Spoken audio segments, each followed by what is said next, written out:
비상대책위원회, 흔히 국보위라고 부르는 이 기구는 15년 전인 1980년 5월 31일에 설치됐습니다. 그 후 4개월 동안 이 국보위는 부정공직자 숙청, 삼청교육 등 막강한 권력을 휘두르면서 1980년 당시 혼란스러웠던 한국의 정치를 좌지우지했습니다. 그러나 지금 이곳 정부기록보존소에서는 그 국보위에 관한 구체적인 기록을 찾아볼 수가 없습니다. 국보위에 대한 모든 자료를 담고 있는 이 필름에는 국보위의 현판과 직인, 즉 도장에 관한 기록만이 남아있을 뿐이라고 합니다. 이것이 바로 기록과 역사에 대한 우리들의 인식과 현실의 참모습입니다. 지금 이 순간 그 숱한 자료와 기록들이 어떻게 됐는지, 과연 누가 없애버린 것인지 묻지는 않겠습니다. 오늘은 다만 조선시대의 왕과 사관 사이의 영원한 함수관계를 통해서 우리 조상들은 역사를 어떻게 대했고 어떻게 기록했으며 또 어떻게 지켜왔는지 살펴보도록 하겠습니다.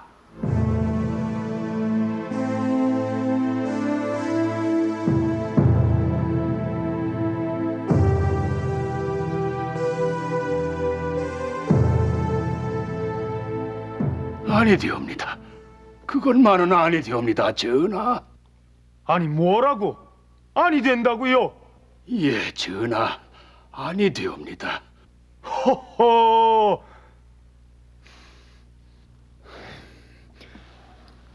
방금 우상이 뭐라고 했소? 태종 공정대왕 실록이 완성되었다고 하질 않았소? 예, 전하. 전 36권으로 완성되어 지금 춘추관에 있사옵니다. 계란이 얼른 가지고 오세요.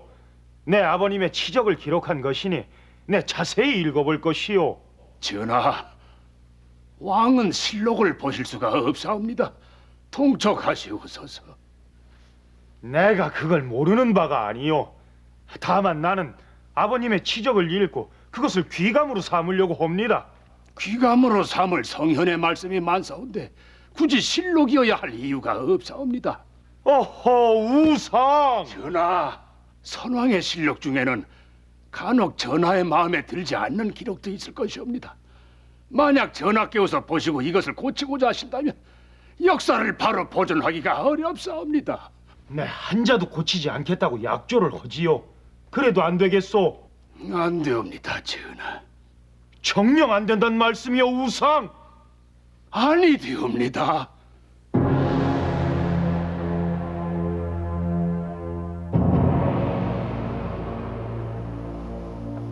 오늘날 우리가 알고 있는 조선시대 역사의 대부분이 기록되어 있는 조선왕조 실록입니다. 이렇게 우리가 마음만 먹으면 언제든지 뽑아볼 수 있는 조선왕조 실록. 그러나 정작 이 실록의 주인공이라고 할 수 있는 조선시대의 왕들은 이 실록이나 혹은 사초를 마음대로 볼 수 없었다 하는 사실을 아십니까? 그 이유는 아주 간단합니다. 왕 자신이나 왕의 아버지 혹은 왕의 할아버지의 기록을 왕이 마음대로 보게 되면 자연히 사관들에게 어떤 영향을 미치게 되고 결국 제대로 된 역사를 남길 수 없다는 이유 때문이었습니다. 이 때문에 역사를 기록하는 사관과 왕의 관계는 항상 팽팽한 긴장을 유지할 수밖에 없었습니다. 우리 역사상 최고의 성군으로 꼽히는 세종대왕, 그리고 명재상으로 이름 높은 맹사성, 이 두 사람은 태종실록의 열람 문제를 놓고 치열하게 대립하게 됩니다. 아버지 태종임금의 실록을 보겠다는 세종과 이를 말리는 맹사성 간의 갈등은 조선시대의 왕과 사관의 관계를 가장 잘 드러내주는 사건이었습니다.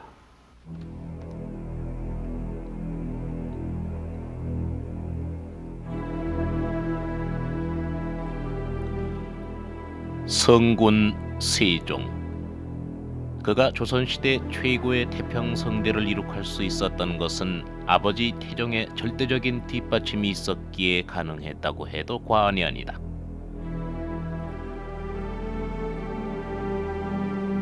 고려 말에서 조선 초까지 그 경랑의 역사 한가운데를 꿰뚫어 온 이방원. 아버지 이성계를 도와 고려를 무너뜨리고 조선 건국에 큰 공을 세운 이방원. 고려의 충신 정몽주와 조선 건국의 동지인 정도전을 죽이고 끝내 두 차례 왕자의 난을 통해 형제까지도 죽이며 왕위에 오른 조선 제3대 임금 태종 이방원.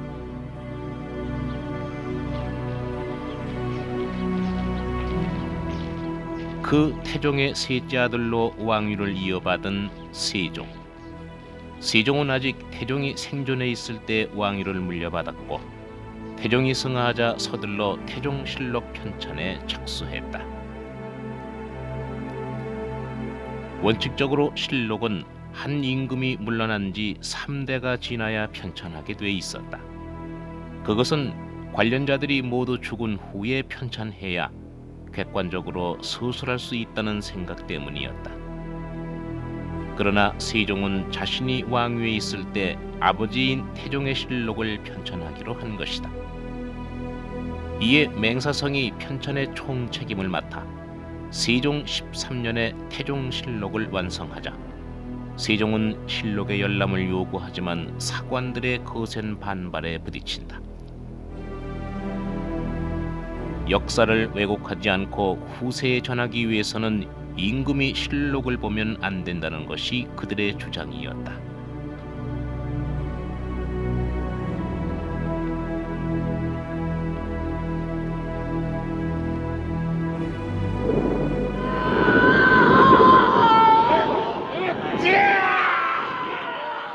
왕위를 세종에게 물려준 뒤에도 태종은 군사권만은 자신이 갖고 있었다. 이에 병조 참판 강상인 등이 불만을 터뜨리고 다니다가 일어난 사건이 있었으니 이른바 강상인 옥사 사건이다.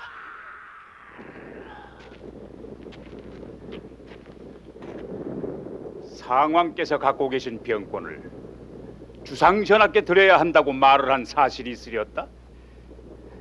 굳이 주상이 아니라 병권은 한 곳으로 모아줘야 한다고 했소이다. 그게 그 말 아니더냐? 네 놈은 어찌하여 상왕전하께 욕심을 품고 있더란 말이냐? 군사권을 주상께로 모아 진정심 있는 임금이 되고자 한 것이 어찌 역모란 말이오. 웃기 싫다 이놈! 여러 말 할 것 없다. 연루된 놈들을 낱낱이 고하거라.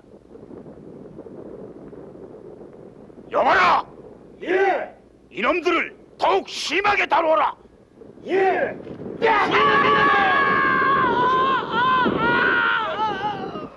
무엇이? 정찰 무언군이? 그게 사실이렸다. 예, 전하. 정녕 중전의 애비 시문이 강상인 무리들과 연루되었단 말인가? 한치도 틀림없는 사실이옵니다. 단순한 연루가 아니라 그들의 괴수인 듯합니다. 아니옵니다. 아니옵니다, 전하. 신첩의 아비가 연루되었을 리 없습니다. 고정하세요, 중전. 빙국께서 지금 명나라에서 돌아오고 계시니 오시면 모든 일이 명백해지겠지요. 마마, 신첩의 아비를 살려주시옵소서. 상왕 전하께 추청하여 신첩의 아비를 죽이지 말라 해주소서. 청천 부원군은 우리 내외의 부모일 뿐만 아니라 아바마마의 사돈이기도 합니다. 성은을 기다려볼 수밖에요. 마마.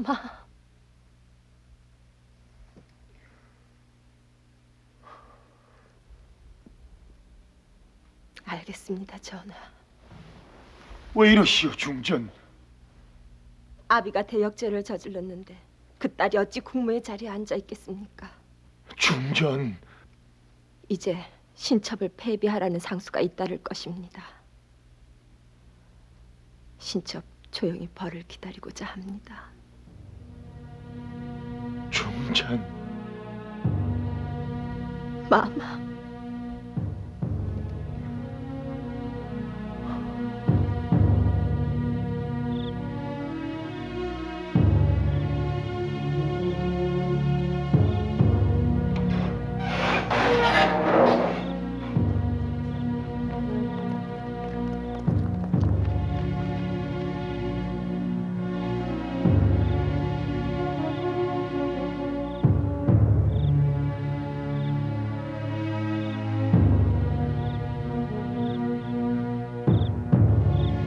중전이 석고대결하던 아직 산후조리도 끝나지 않은 몸이 아니더냐?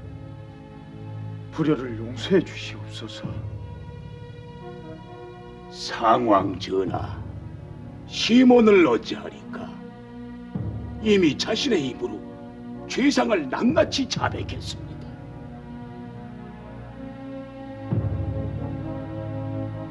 전하, 이미 죄상이 밝혀진 죄인에게 벌주심을 주저하심은 군왕이 행할 바가 아니라 사료되옵니다. 속히 죄인을 국법으로 다스리소서.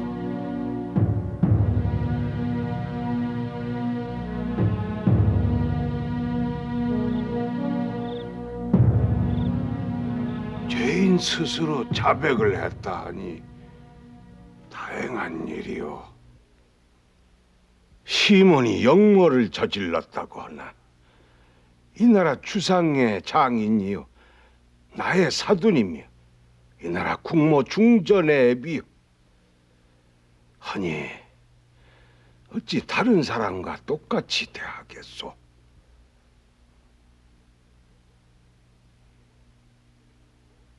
시몬 스스로 목숨을 끊게 하시오. 아바마마, 이후 중전의 폐비 문제는 그 누구를 막론하고 입 밖에 내질 마시오.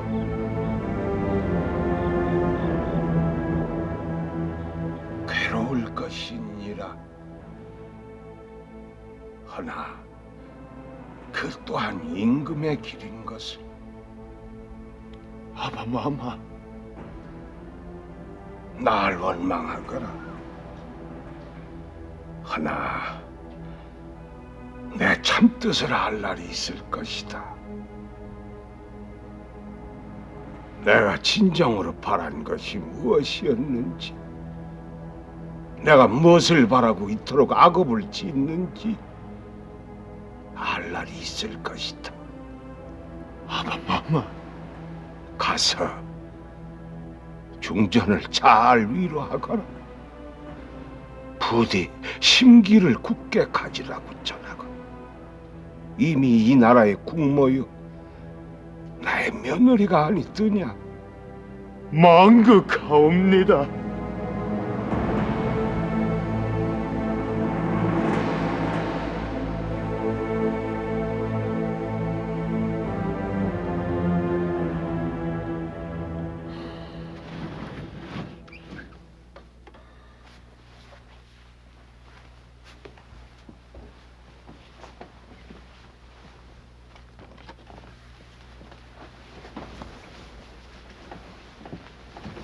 무슨 생각을 그리 깊게 하시옵니까?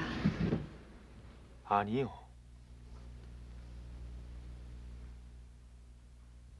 왜 그리 보시는지요? 아버님의 실록이 완성되었소. 경아할 일이옵니다. 이제서 태종 임금님의 성덕이 청사에 빛나게 되었지 않사옵니까? 중전도 정말 그리 생각하시오. 그렇다마다요. 실록이라면 이 나라 억조 창생들께 전해져서 읽힐 터이니 정말 아버님이 성군이었다고 생각하시오.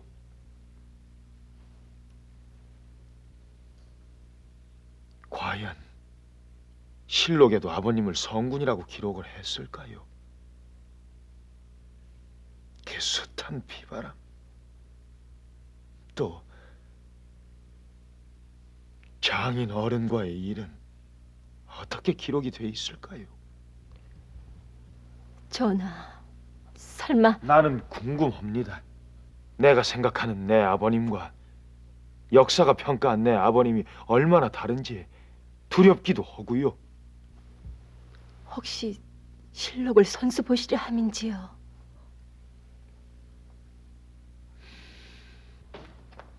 아니되옵니다. 이럴 수는 없습니다, 대감. 어찌 임금이 실록을 본단 말입니까? 그것도 바로 선왕의 실록을 보려 하다니요. 자칫 피바람을 일으킬지도 모르는 일이옵니다. 무슨 말씀을 그리 하시는가? 대감, 태종대왕의 사초를 적은 사관들이 아직 살아 있습니다. 만에 하나 전하께서 실록을 보시고 마음에 안 차시는 대목이라도 보시는 날은 장담할 수 없습니다. 더구나 대감께서는 태종실록 편찬을 책임지셨습니다. 막으셔야 합니다. 좁게는 대감과 저희 사관을 위하는 것이고 넓게는 이 나라의 바른 역사를 위해서이옵니다. 만에 하나 전하께서 실록을 열람하신다면은 이제 어느 사관이 감히 견문직필 보고 들은 대로 바로 써서 남기려 하겠습니까? 모든 사관이 왕에게 좋은 말만 남기려 할 것이옵니다. 막아주십시오. 막아야지. 막아야 하고 말고. 하나, 전하께서도 왕의 실록을 보는 것이 어떤 일인지를 다 알고 계시다네. 그러면서도 굳이 보시겠다고 하시니 이 일을 어찌 말린단 말인가. 그래도 말릴 것이네. 실록의 기초 자료가 되는 사초를 쓰는 사람을 사관이라고 했다.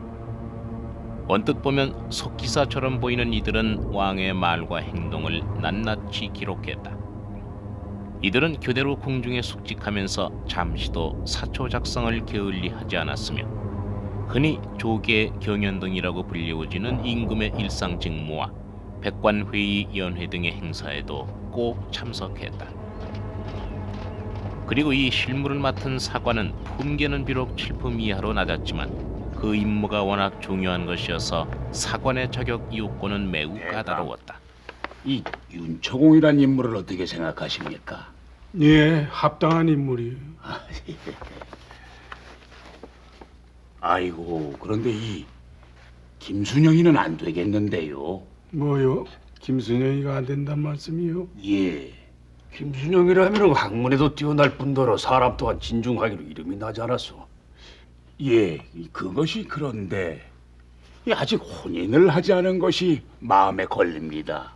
아니, 김순영이가 아직도 혼인을 하지 않았단 말씀입니까? 예, 그렇습니다. 이런 낭패가 있나?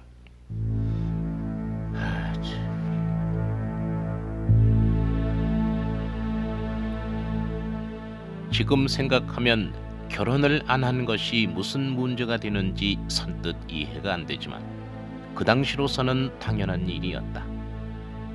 왜냐하면 비록 김순영의 집안이 아무리 훌륭하더라도 앞으로 어떤 집안과 인연을 맺을지 모르기 때문에 그 신분을 아직 완전히 확신할 수가 없었던 것이다. 또 세조 때 사관 김년은 저의 할아버지가 주인이었다는 것이 밝혀져 탄핵을 받기도 했다. 그리고 성종 때의 소사식은 단지 그의 할아버지가 서자 출신으로 의심이 간다는 이유만으로 탄핵을 받았다. 이렇게 사관의 선발은 4대조에 걸쳐 그 신분의 하자를 확인할 정도로 엄격했다. 당시 사관들을 임명하는 데 있어서 이 4대조를 본다고 하는 것은 그 사람의 그 가풍이라든지 또는 인품이라든지 이런 것을 판단할 수 있는 유일한 그 척도였습니다. 또한 그 사관들이 임용되면은 전임 사관들이 옛날 그 제도에 따라서 매를 때리는 형식을 하는데 이것은 일종의 의식 교육입니다.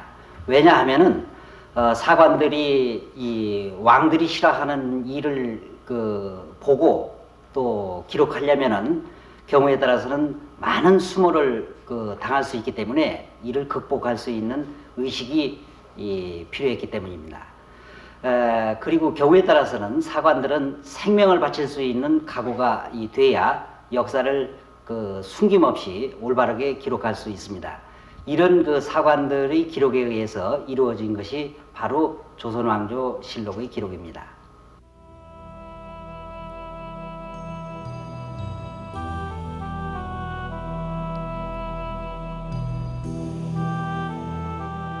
세종 역시 실록의 중요성과 사관들의 입장을 잘 알고 있었다.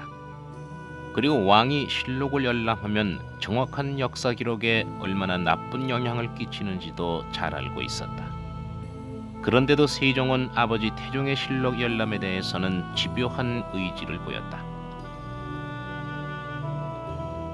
역사상 가장 덕이 높은 성군으로 꼽히는 세종이 역사와 사관과 실록 열람에 대한 원칙을 누구보다도 잘 아는 세종이 아버지 태종의 실록 열람에 집착한 이유는 무엇일까?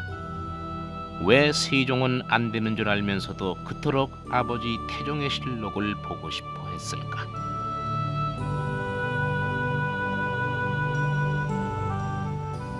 계람, 태종대왕 실록 편찬에 공이 많은 사람들에게 상을 내리도록 하세요.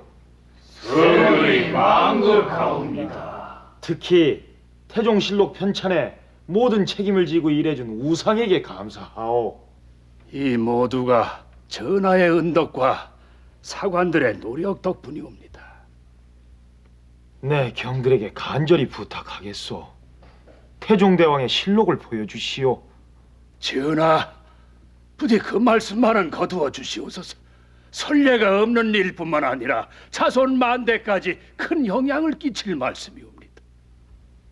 거두어 주옵소서 전하. 자고로 현왕이 선왕의 실록을 본 예는 없사옵니다. 태종대왕께서도 태조실록을 보시지 않았사옵니다. 하나, 당시의 하유는 임금이 실록을 보아도 무방하다고 했소. 하오나 변계량은 목숨을 걸고 임금이 실록을 보는 것을 말려사옵니다. 태종대왕께서도 결국엔 변계량의 뜻을 받아들여 실록을 보시질 않았사옵니다. 자식된 도리로서 선왕의 기록을 보고자 하는데 굳이 그렇게 강경하게 막아야 하오. 전하, 한나라의 역사이옵니다. 사사로운 부자의 정에 끌려 실록을 열람하신다면은 이는 나쁜 선례를 남기게 될 것이옵니다. 앞으로 어느 사관이 감히 직필을 할 수가 있겠사오리까? 우상, 정말 너무하시오. 더구나 태종 임금의 춘추를 기록한 사관들이 아직도 생존해 있사옵니다. 만약 전하께서 실록을 열람하신다면 그들의 심정이 어떠하오리까?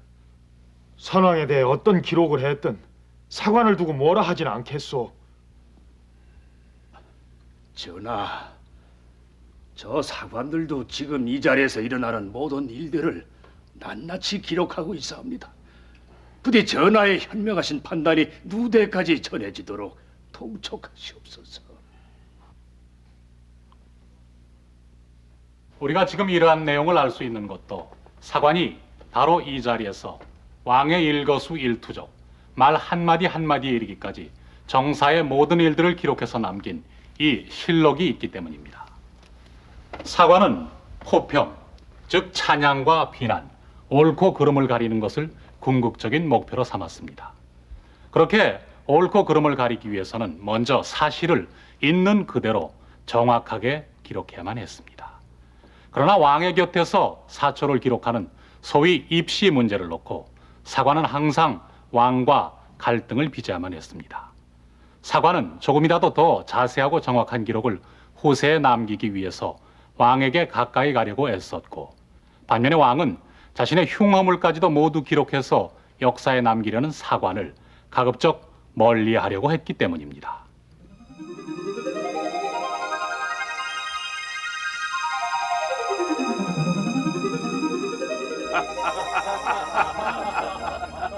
정말 유쾌한 하루였어.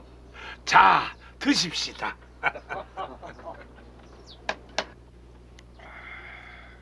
전하, 다시는 사냥을 하시지 마시옵소서. 아니, 그게 무슨 말씀이요? 길이 매우 험한데 친히 매를 넣으시고 말을 달리시니 혹여 옥체에 손상을 입으실까 두렵사옵니다. 경이 날 잘못 본 것 같소이다. 나 그렇게 유약한 몸은 아니니까 과히 걱정 마시.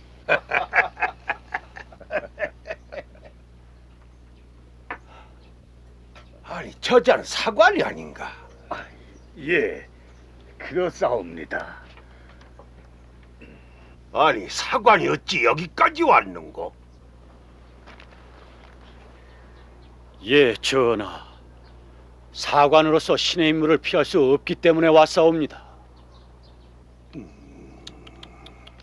전하, 사관의 직무가 원래 그러한 것이옵니다. 더 이상 묻지 마시옵소서.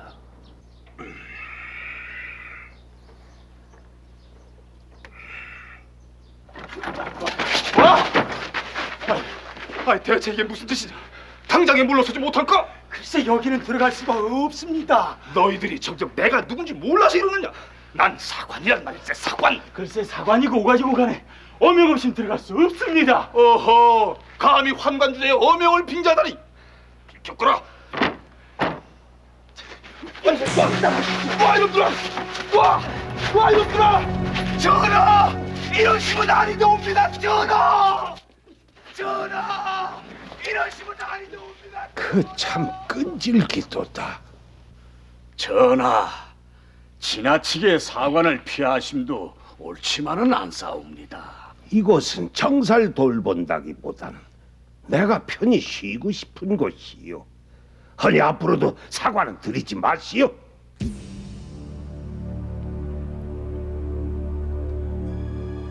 태종은 자신의 말과 행동을 낱낱이 기록하는 사관으로부터 자유롭고 싶었다. 그래서 태종은 사관을 쫓아내려 했고, 하지만 사관은 기록하려 하고, 급기야 이것이 태종과 사관의 직접적인 갈등으로 발전하게 된다.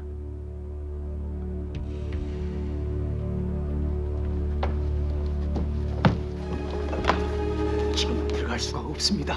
아니 왜 안 된다는 게 글쎄 안 돼요.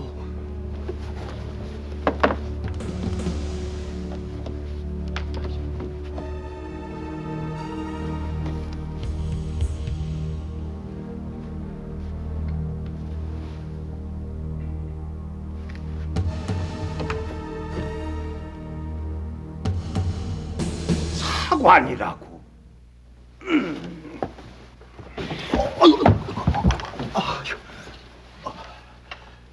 사관이 어찌 들어왔는가? 예, 전하. 이미 전하께서 문화부의 청을 받아들이시어 사관의 좌우 입지를 윤호하셨습니다. 그래서 신이 왔사옵니다. 그렇더라도 편전엔 들어오지 말라 했거늘. 편전에는 들어오지 말라 하시면 신은 어떻게 바른 역사를 기록하여 남길 수 있겠사옵니까? 이곳은 내가 편히 쉬는 곳이야. 역사는 대소신료들과 정살로라는 자리에서 이루어짐을 모르느냐? 하오나, 지금 전하께서는 승지들과 함께 계시옵니다. 하오니 저희 사관들의 입지를 윤호하소서. 무엇이? 썩 물러가지 못할까? 전하, 사관이 임금의 언행과 동정을 낱낱이 기록하여 후세에 남기는 것은 이것으로서 후세에게 경계와 모범을 동시에 삼으려 함이옵니다.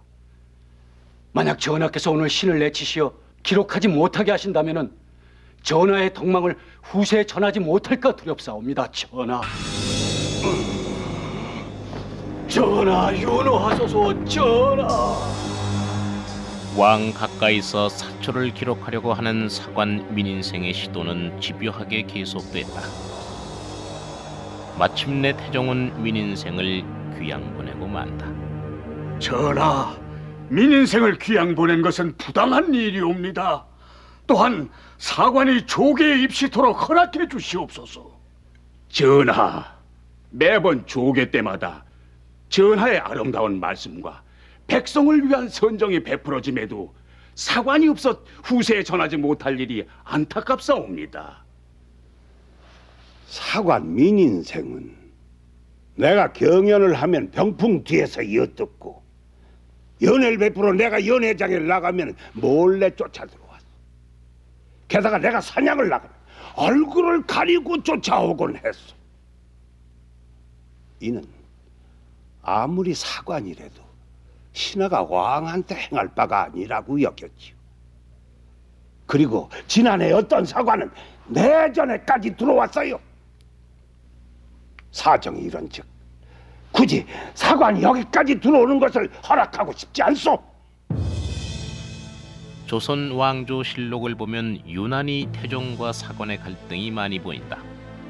이는 아직 건국 초기라 제도가 정착되지 못한 탓도 있겠으나 태종 자신이 사관을 일부러 기피한 탓도 있었다. 사냥 나갔던 태종이 말에서 떨어지자 얼른 일어나 사관이 알지 못하도록 하라고 했다는 기록이 보일 정도로 태종은 사관을 피했던 것이다. 그러나 사실 이것은 태종 때만이 아니라 조선 왕조 대대로 이어진 피할 수 없는 갈등이었다. 조선 왕조는 전제군주제 국가였습니다만 왕이라고 해서 모든 것을 자기 마음대로 할 수 있었던 것은 아닙니다. 측근에 사관을 두고 일거수일투족을 빠짐없이 기록하여서 역사에 남기도록 한 것도 국왕의 독재를 견제하기 위한 장치였습니다. 왕은 항상 사관들의 감시를 받고 있었고 만약 도덕성에 문제가 있을 때는 맹렬한 비판을 받았습니다. 또 왕과 신하들의 접견은 사관들의 입회 하에서만 가능하였고 모두 기록되어 있기 때문에 조선시대에는 밀실정치란 것이 있을 수 없었습니다. 따라서 왕은 사관을 두려워하고 경계할 수밖에 없었고 사관들과 많은 갈등이 일어났습니다. 또 사관들은 국왕뿐만 아니라 대신들을 감시하고 기록하는 일도 하였기 때문에 젊은 사관들과 원로 대신들 사이에서 갈등이 생긴 일도 많았습니다.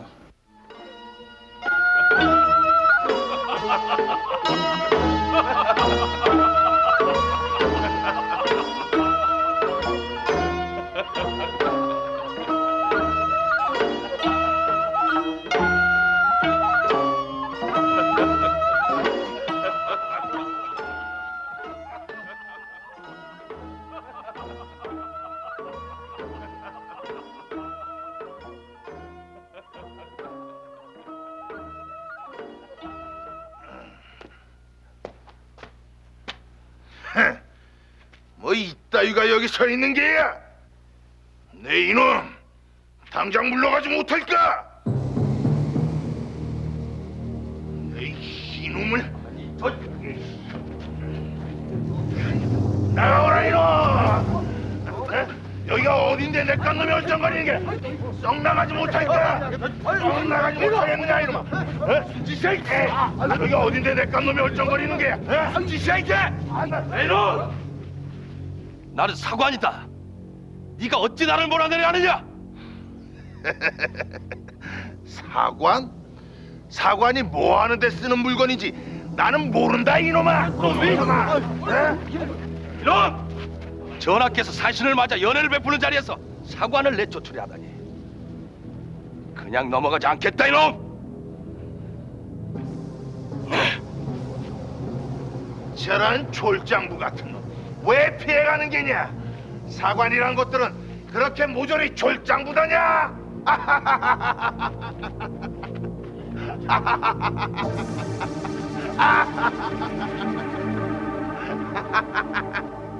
어허, 병들어 두루 누워있는 나를 왜 이리 귀찮게 하는고?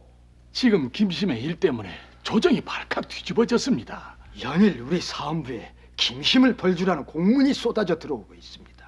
그 참 고약한 일이로고. 그때 이승문을 때린 김심은 지금 어디 있는가? 김심은 정상 근무하고 있으나 매맞은 이승문은 벼슬을 내놓고 입고를 하지 않고 있습니다. 못난 것. 그래, 취중에 사소한 다툼이 있었기는 소리. 그 뭐 그리 대단한 일이라고 벼슬까지 내놓고 야단이더란 말이냐? 사소한 다툼이 아니라 사관을 내쫓았다 하여 문제가 커지고 있습니다. 사관? 그래, 그 사관이란 게 그렇게 대단한 겐가? 아니 대감. 글쎄, 난 사관인가 뭔가 그거를 못 해봐서 그게 그렇게 대단한 겐지 아닌진 잘 모르겠더만은 뭐 그깟 걸 가지고 벌 주고 말고 할 것도 없으니 당사자들끼리 화해하고 지내도록 주선해 주게. 당시의 이 일을 기록한 실록을 보면 비록 칠품에 불과한 사관을 최고의 직위였던 정승까지도 질투하는 듯한 말을 하고 있다. 당시의 사관은 가문이나 개인의 능력 등을 이미 철저히 검증받은 정통 엘리트들이었다. 따라서 사관을 지내보지 못한 정승의 시기를 받은 것도 정승의 입장에서 보면 얼핏 이해가 되기도 한다. 또한 사관은 왕의 비서격인 승지들과도 자주 갈등을 일으켰다. 심지어 왕에게 가까이 가지 못하도록 승지가 노골적으로 사관을 저지하는 일도 있었다.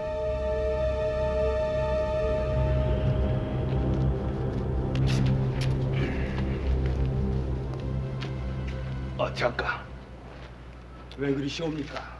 내 들어간 후에 이 사관이 따라 들어오지 못하도록 하라. 알겠느냐? 알겠사옵니다. 제가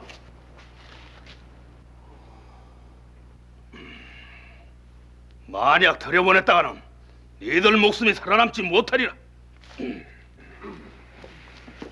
방금 대감께서 하신 말씀을 못 들으셨소. 아니되옵니다.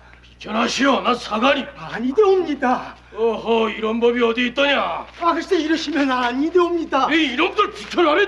글쎄 이러시면 안 된다니까요. 전하시오. 참 이러... 전하, 지신사 조소로가 사관의 입시를 막는 것을 봤사옵니다. 왕명을 출납하는 데 있어서 사관의 입시를 막는 것은 옳지 못한 일이옵니다. 전하, 왕명 출납은 성정원에서 세세히 기록하고 있으니 굳이 사관이 필요 없을 듯하옵니다.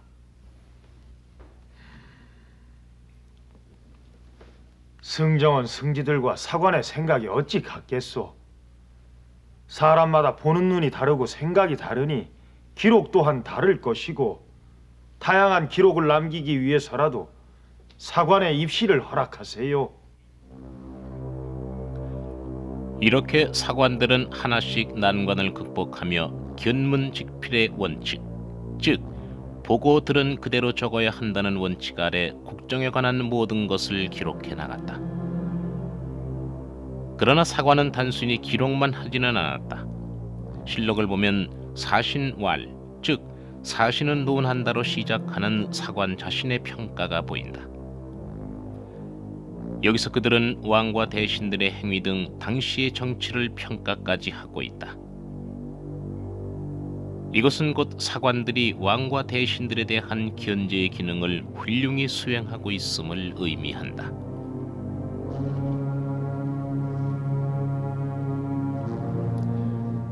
한편 사관이 매일 기록하는 사초는 두 부를 만들었다. 그중 한 부는 춘추관에 제출했고 나머지 한 부는 만약의 사태를 대비하여 사관의 집에 보관토록 했다가 임금이 주고 실록을 만들 때가 되면은 실록청에 바치도록 했다. 그러나 사초를 바치지 않는 경우도 적지 않았다.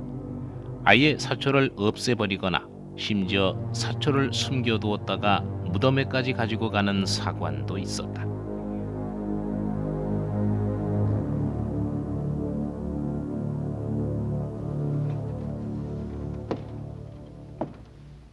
사관들이 사초를 기록한 목적은 역사에 귀감이 되도록 실록으로 편찬해서 후대에 남기기 위해서일 것입니다.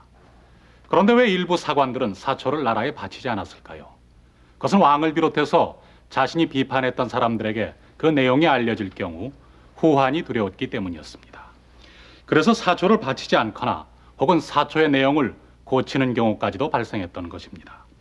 그 결과 사초의 보안을 법으로 엄격히 해서 사초의 기록을 없애거나 훔칠 경우, 그리고 글씨를 뭉개거나 지울 경우에는 차명, 즉 목베어 죽이고, 사초의 내용을 외부인에게 누설했을 경우에도 역시 차명에 처했습니다. 또 사초를 바치지 않을 경우에는 벌금형과 함께 그 자손 대대로 벼슬길을 막아버렸습니다. 이러한 법은 세종 때에 정립돼서 지위 고하를 막론하고 엄격하게 적용됐는데 사관들로 하여금 역사를 왜곡하지 않고 있는 그대로 남길 수 있도록 하기 위해서였습니다. 그것은 역사에 대한 세종의 확고한 신념이 있었기에 가능한 일이었습니다. 따라서 아버지 태종대왕의 실록을 보고자 하는 세종의 갈등도 그만큼 클 수밖에 없었을 것입니다.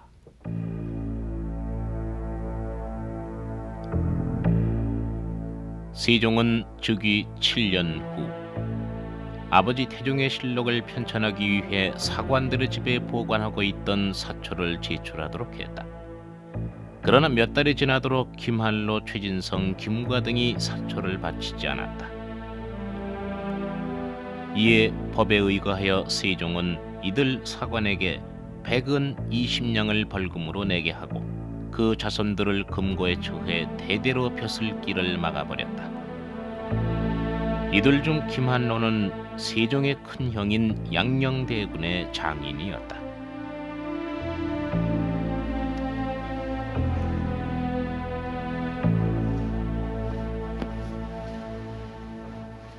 어서 오세요, 형님. 주상께 부탁이 있어서 왔습니다. 저같이 미천한 아후에게 부탁할 말씀이 있사온지요. 말씀하세요. 어떤 부탁인들 가벼이 생각하겠습니까? 고맙습니다, 주상. 실은 제 장인인 기말로는 집에 불이 나는 바람에 사초를 소실했사옵니다. 그래서 바치지 못한 것이 오니 100원 20냥은 징수하더라도 자손들에게 내려진 금고만은 풀어주십사 하고요. 화재 또한 천재지변이나 다를 바 없지 않습니까? 또한이라니요? 나머지 사관들의 벌도 감해주었으면 하고요. 주상이 살아계시니 아버님의 사초 바치기가 어찌 두렵지가 않겠사옵니까? 사관이 사초를 바치는 것은 국법으로 정해져 있습니다. 하니 벌을 감해줄 수는 없습니다. 그리고 기말로는 아무리 화제였다고는 하나 사초를 바치지 않은 것은 변함없는 사실입니다. 그러니 이러저러한 구실을 붙여 이 문제를 소홀히 다룬다면 후대에 아주 나쁜 선례로 남을 것입니다. 허니 김한노의 죄도 사해줄 수 없습니다. 주상! 그때 전하께우선 원칙에 어긋난다 하여 양녕대군의 간절한 청조차 거절하셨사옵니다. 그것은 사초를 바치지 않으면 함부로 고치거나 누설하는 일이 있을까 우려했기 때문이었소. 전하의 실록 열람 또한 원칙에 어긋날 뿐더러 나쁜 선례를 남기게 될 것이옵니다. 통촉하시옵소서. 어찌하여 우상은 내 마음 깊은 곳은 보지 않고 겉으로 드러난 것만 보시려 하오. 선례가 두려우면 다른 방도도 있을 것이요. 전하, 설마... 아니요. 내 어찌 신하들 몰래 다른 일을 도모하겠소. 다만 전하, 만약 그리하여 전하의 오명이 정사에 남는다면 이 노씨는 죽어서도 선왕들을 뵙질 못할 것이옵니다. 통촉하시옵소서.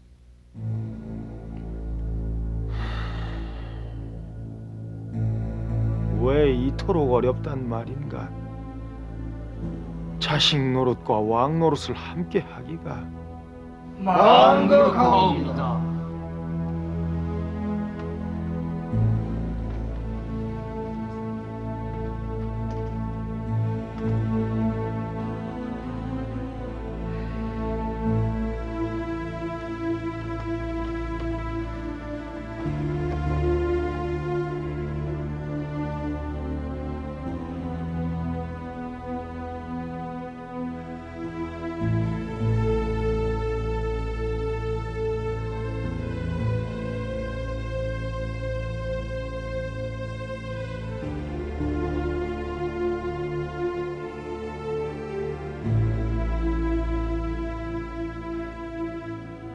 아바마마, 날 그냥 계시옵소서.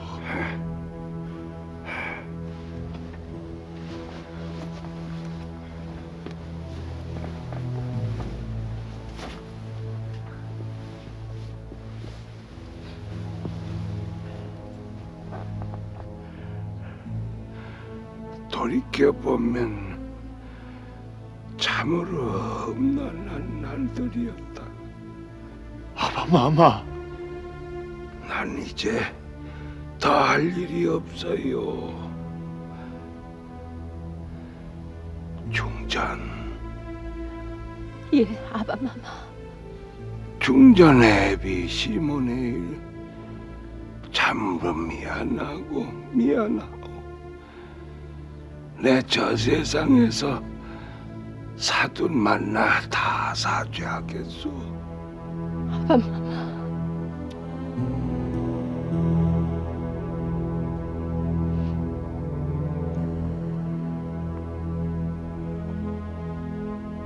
주상, 예, 아바마마. 이 세상 모든 악업은 내가 지고 떠나겠소. 부디 성군이 되어 주시오. 이 왕조를 더더욱 다지고 다져 대대손손 백성과 더불어 영화를 누리시. 부디 성군의 이름을 만세에 남기시오.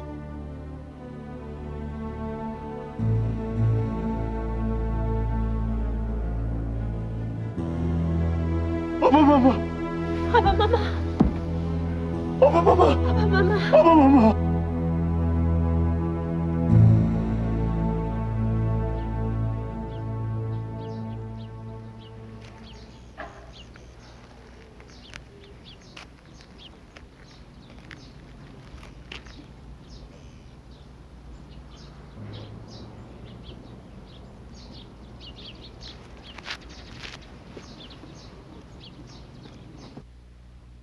예, 말해보소.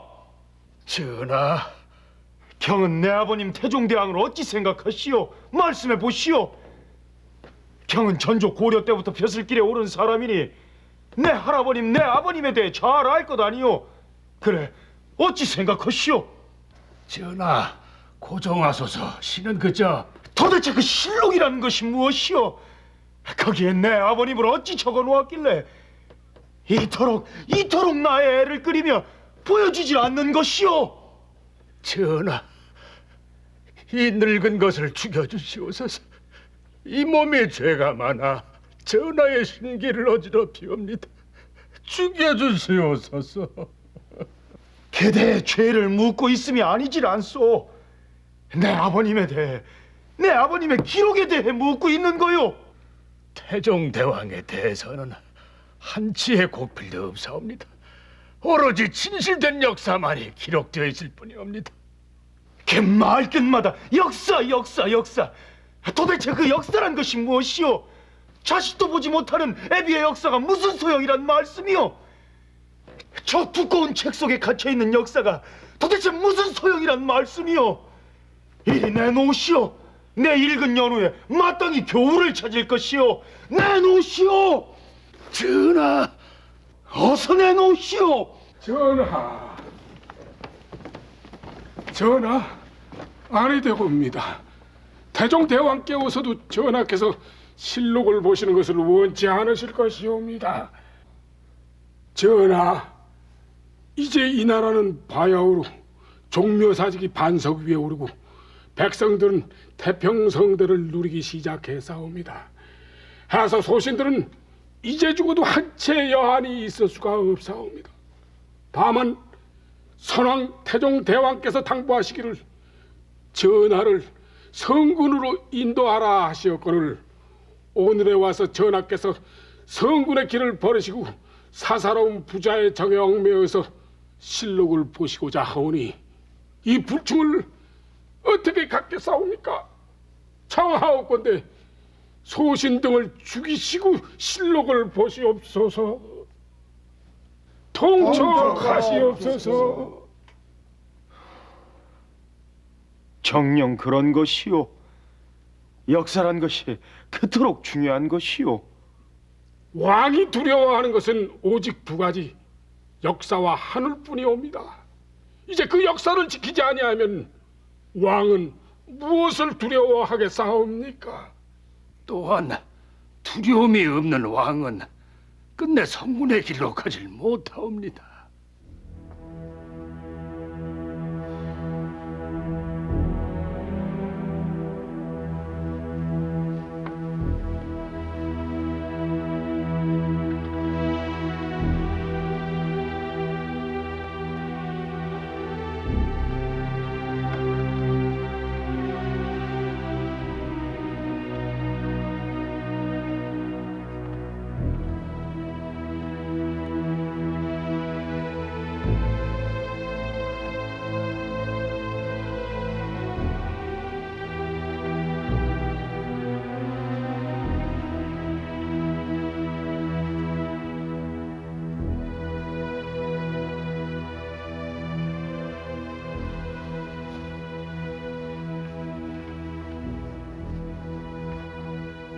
만약 전하께서 실록을 보신다면 그것은 전하 혼자만 보시는 것이 아니오라. 앞으로 이 나라 모든 왕들이 실록을 보게 될 것이옵니다. 그렇게 되면 어느 사관이 올바른 글로서 역사를 기록하겠사옵니까? 임금이 실록을 볼까 두려워 사관이 좋고 아름다운 말만 기록하다면 앞으로 이 나라는 춘추가 없는 빈 껍데기 나라가 될 것이옵니다. 전하. 전하, 부디 전하의 신하들이 당당하고 곧은 붓으로 천구에 빛날 이 나라 역사를 올바로 기록할 수 있게 해주시옵소서.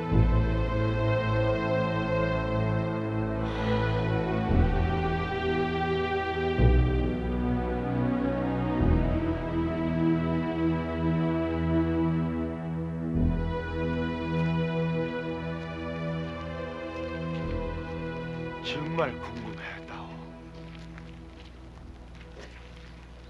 내 아버님이 임금의 자리에 오르기까지 일으킨 그 숱한 피바람을 잘 알고 있어요.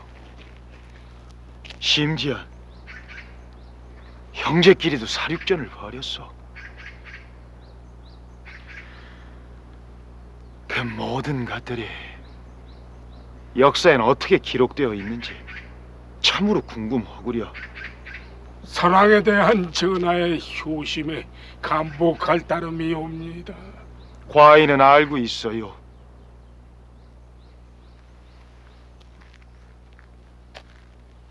왜 내 아버님이 그토록 많은 피를 흘려야 했는지, 처남 형제를 죽이고 사돈까지 자진케 하면서 바랬던 것이 무엇인지 나는 잘 알고 있어요.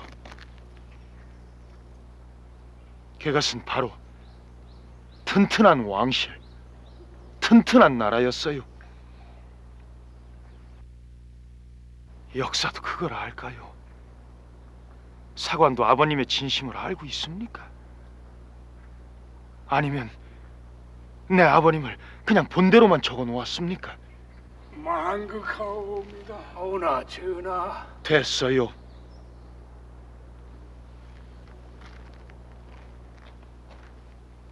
과인인들 어찌 역사의 중요성을 모르겠으며 실록을 보지 말아야 한다는 경들의 충심을 모르겠소. 전하. 내 경들의 뜻대로 하겠소. 아버님의 역사야 이제 와서 어쩔 수 없는 일. 허나 나는 내 역사를 위해 애쓸 것이요. 백성들을 잘 돌보고 종묘 사직을 잘 보존한다면 역사는 진실을 전하겠지요. 그것이야말로 아버님의 큰 뜻을 이어가는 길이겠지요. 세종 13년 3월 20일 드디어 세종이 양보를 했다. 이날의 실록은 진실된 역사를 남기기 위한 맹사성과 사관들의 끈질긴 주장을 마침내 세종이 진심으로 동의하고 받아들였다고 적고 있다. 사관의 용기와 왕의 넉넉함이 만나 역사의 새 기원을 이룬 참으로 자랑스러운 날이었다. 이 날이 있었기에 오늘의 조선 역사가 남아있다고 해도 과언이 아닐 것이다.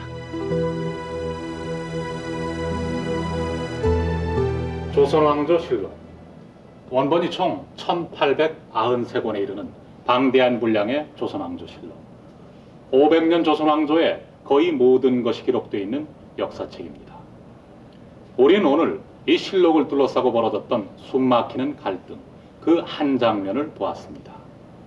아버지의 기록인 태종실록에 대한 집요한 관심을 스스로 포기한 세종, 그리고 끝까지 굴하지 않고 왕을 설득해냈던 대신과 사관들, 그들의 용기는 과연 어디서 나왔을까요? 역사를 일컬어서 개인과 시대를 비춰주는 거울이라고들 합니다. 목숨을 바쳐서 그 거울을 놓지 않았던 사관, 그리고 그 거울에 비칠 자신의 모습을 두려워했던 왕. 왕과 사관 모두는 이렇게 역사를 두려워했습니다. 두려워했기에 왕은 사관을 피하려고 애썼고 역시 두려워했기에 사관은 올바른 역사를 남기려고 노력했던 것입니다. 오늘날 우리의 역사, 이 시대의 거울은 과연 누가 만들고 어떻게 지켜가고 있는지 지나치게 가볍게 기록하고 함부로 역사를 왜곡하기까지 하는 세태 앞에서 조상들의 투철한 역사의식이 담긴 조선왕조실록의 무게가 새삼 우리를 숙연하게 합니다.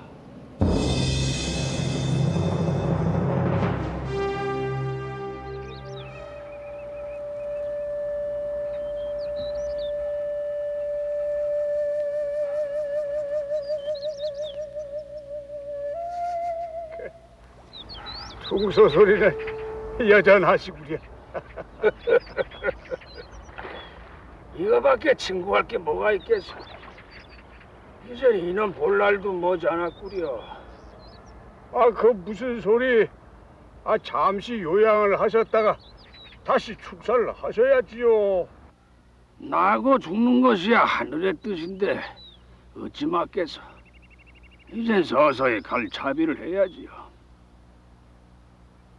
근데 방촌, 내가 먼저 떠나게 되면 심심하시겠소. 고분이 간다면 나도 마찬가지지요. 낸들 얼마나 더 버티겠소? 무슨 말씀을? 방촌은 좀 더 상감을 매셔야지요. 그나저나 자꾸 간다 하시는데 먼 길 떠날 노자돈은 마련이나 됐소? 죽으면 그만이지. 그 다음 일이야 내 소관이 아니지요. 고불은 두고 모든 신료들의 표상이 될게요. 난 고불만 보면 절로 머리가 숙여져요. 그런 소리 하지 마시오. 나는 채마밭에서 채소도 심어 먹었고 강에 물고기도 잡아 먹었으니 애당초 1등 청백리와는 거리가 멉니다. 고분은 평생을 두고 좋은 옷 한 벌 안 입고 햅쌀밥 한 번 못 먹은 고불이야. 방초는 아니시고.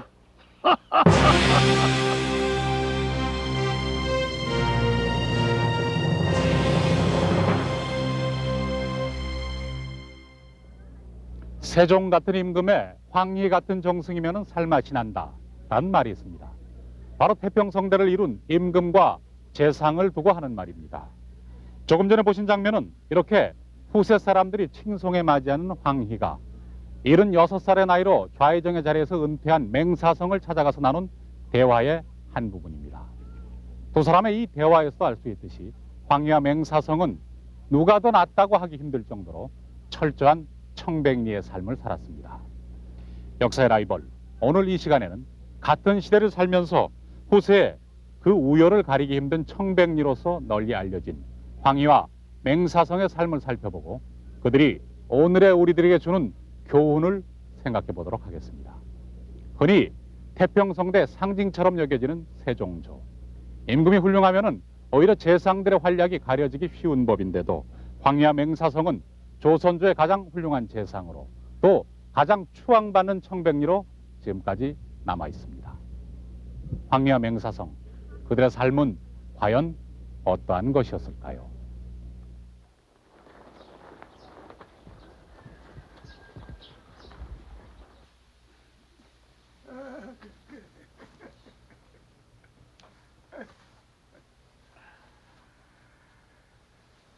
이번에 자네가 본청에 녹사가 새로 되었다니 아무튼 반갑네.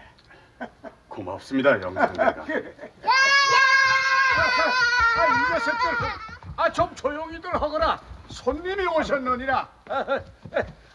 그래, 우리 하인들의 아이들일세. 예? 아이고, 이런 놈을 보았나 이거. 아이고, 이 녀석아 이걸 어쩌나. 자. 아이고, 이 녀석들. 그 밖에 누구 없느냐? 밖에 누구 없느냐? 예. 아이고, 이 녀석이 여기다 오줌을 쌌구나. 이 가서 말려오너라. 아유, 이거 오줌 싼 건데 어차피 못 쓸 텐데요. 오호, 못 쓰기는 어서 말려오너라. 진지는 어찌 올릴값이요? 잠깐만 기다리거라. 손님과 얘기가 아직 안 끝났다. 아까도 기다리라고 하지 않았습니까? 언제까지 샌데가 밥만 지키고 있습니까? 할 일이 천진데. 그래 그렇구나. 네 말도 옳다. 그래 들여오너라. 예. 이 이리 와, 녀석. 나와. 이거 자 나가서들 놀아라. 나가. 그래. 아이고 녀석. 아이고. 어이 자네 왜 일어나? 영상대감, 소관 이석봉 참으로 부끄럽사옵니다. 아 뭐가? 일인지야 만인치상에 계신 정승께어서 헛간과도 다름없는 이런 곳에 지내시는 줄은 소관 참으로 몰랐사옵고, 버려도 좋으실 작은 종이 하나 끝까지 챙기시는 그 마음, 소관 배워서 버리지 않을 것이옵니다. 사람하고는 하오나 그래 말해보게. 천한 종년이 감히 대감께 말대꾸를 하는 것과 그의 자식들이 이 대감의 서재에서 오줌까지 내가 뭐 서재가 따로 있어야 말이지. 그리고 종도 하늘이 내신 것이요 같은 임금의 백성이 아닌가. 철 모르는 어린아이가 오줌을 싸는 건 그건 당연한 짓이고, 그리고 내 집 여종이 말대꾸를 한다 했는데 그건 말대꾸가 아니고 자신의 표현이고 당연한 주장인 게야. 대감, 자네가 지금 말찌개는 녹사일세. 지금 그 자리에서도 여종 하나가 그렇게 하찮게 보인다면 내가 안전히 영의정 자리에 자네가 올라서는 어찌하겠는가? 대감, 소관의 무지가 하늘을 찌르옵니다. 참으로 부끄럽사옵니다.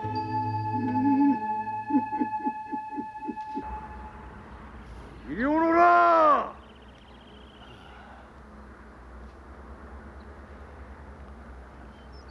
나 말이오? 거기 늙은이 말고 누가 있는가? 어서 이리 건너오게. 왜 그러시오? 그 발이 져서 개울을 건널 수 없으니 날 좀 업어 건너게. 신을 먹고 건너면 될 거 아니오? 예끼, 어떻게 양반이 신을 벗고 발을 적시는고? 썩 와서 업어 건너게. 그거 참. 기다리시오.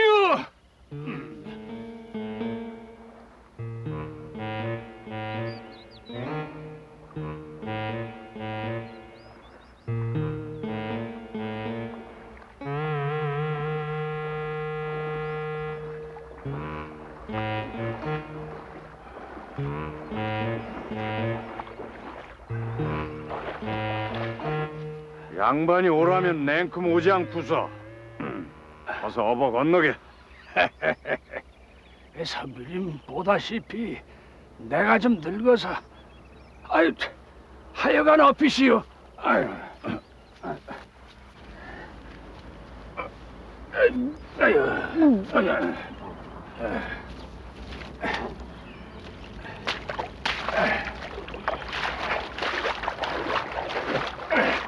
근데 어딜 가는 길이오?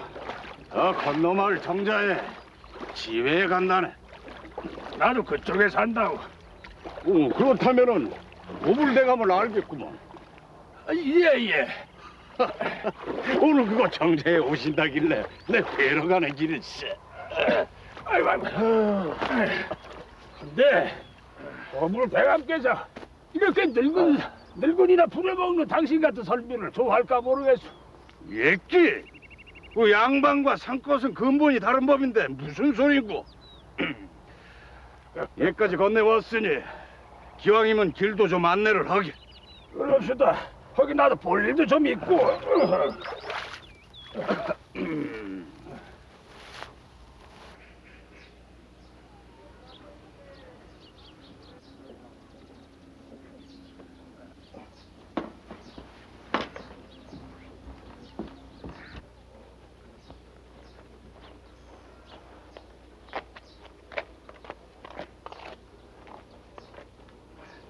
어서 오십시오, 대감만.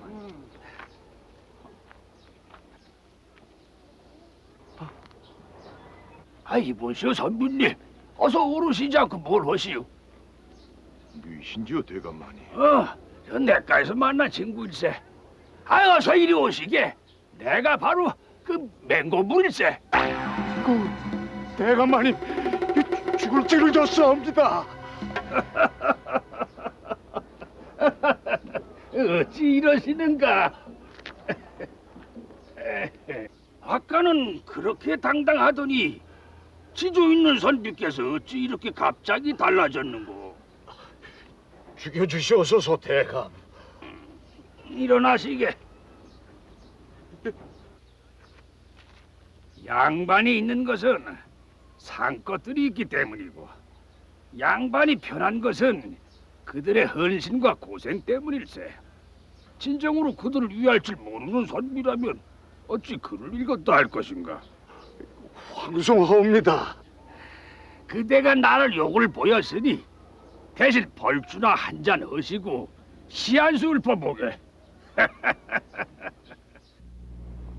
이렇게 극도의 절제가 요구되는 청백리란 문자 그대로 티 없이 맑고 깨끗한 관리, 즉 요즘식으로 말하자면은 공명정대한 모범 공무원이라고 풀이할 수 있겠습니다. 현대에 와서도 지난 제5공화국에서 이 청백리 제도가 법적으로 마련됐던 적이 있습니다. 이렇게 시대를 불문하고 요구되어온 청백리 정신은 역사적으로 볼 때 고려시대의 양리, 즉 선량한 관리라는 이름에서 비롯됐습니다. 그 고려 인종조에서도 청백 수절자를 서용하였다라는 기록이 있어서 청렴결백한 관리에 우대와 권장이 이어져 온 것을 알 수 있습니다만, 그 개념과 제도, 명칭이 분명하게 자리 잡은 것은 조선조에 들어와서입니다. 태조 때 안성 등 5명을 시작으로 해서 순조대에 이르기까지 모두 217명이 청백리로 뽑혀서 기록되고 있습니다. 흔히들 청백리가 많은 시대는 국군이 융성한 시기와 일치한다고들 하는데, 특히 세종 때는 15명이라는 많은 청백리가 배출됐습니다. 그 중에서도 황희와 맹사성은 세종조는 물론이고 조선시대 전체를 통틀어서 가장 대표적인 인물로 부각되고 있습니다. 그들이 그렇게 장기간에 최고 재상직을 역임하면서도 나란히 청백리로 뽑혔던 이유는 무엇일까요? 우선 두 사람의 결코 흔치 않은 인연에서 그 이유를 찾아볼 수 있겠습니다. 맹사성은 고려 공민왕 9년인 1360년 개성에서 당시 왕에게 경서를 가르치던 제학이라는 자리에 있던 맹희도의 아들로 태어났다. 그의 성장지는 충남 아산. 5살 때 이사를 와 이곳에서 자랐고 최영 장군의 손녀와 결혼했다. 지금도 남아있는 그의 옛집은 최영 장군이 물려준 것으로 그의 집안이 결코 넉넉지 못했음을 잘 말해준다.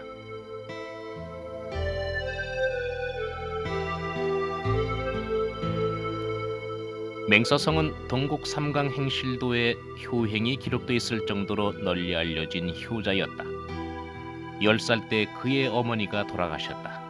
그는 7일 동안 물 한 모금 먹지 않고 단식을 하면서 어머니를 추모했고 묘 옆에 묘막을 짓고 죽만 먹으면서 3년상을 치루었다. 27살에 장원급제하여 좌의정에까지 오른 맹사성이 가장 큰 어려움을 겪었던 것은 사헌부 대사헌으로 있었던 태종 때였다.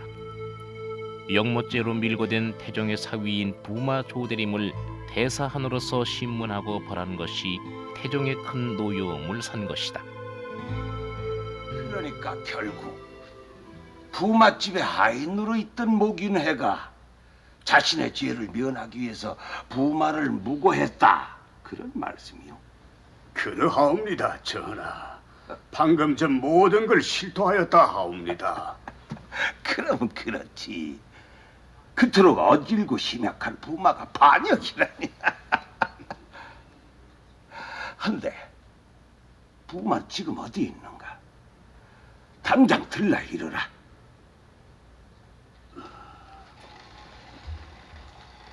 왜 그러는고?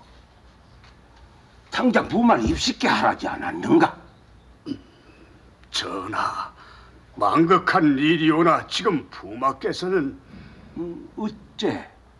사헌부의 신문 과정에서 다소 고문이 있었기로. 무엇이라고? 고문을 해? 누가 감히 과인의 허락도 없이 이 나라 종친을 끌어다 매질을 해? 얼마나 매질을 했길래 이 자리에도 나오지 못해? 사안이 매우 급박한데다 영모 사건이어사옵니다. 무슨 소리? 그렇다고 죄도 없는 왕실의 지친을 끌어다가 고문을 해? 여봐라! 대사원 맹사성과 그 신문관들을 들게 하라! 아니다! 과인이 직접 나가리라! 부마의 고문에 관여한 대사원 맹사성과 지평 박안신을 지치 말고 참수형에 처하라! 전하, 맹사성의 지위가 사헌부의 수장이었고 사안이 급했사옵니다. 일처리 또한 급박하여 경솔한 죄를 지었사오나 어찌 사사로운 감정이 있었겠사옵니까? 용서하옵소서. 아무리 그렇더라도 이 일은 과인을 능멸하고 왕실을 우습게 보는 일 결코 용서할 수 없도다.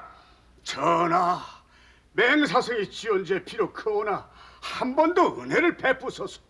맹사성이 그 자리에 있지 않고 사안이 또한 그리 급박하였다면 소신이 그 자리에 있었다고 해도 그런 죄를 지었을 것이고 전하의 진노를 받았을 것은 자명했사옵니다. 은혜를 베푸소서. 아니되오.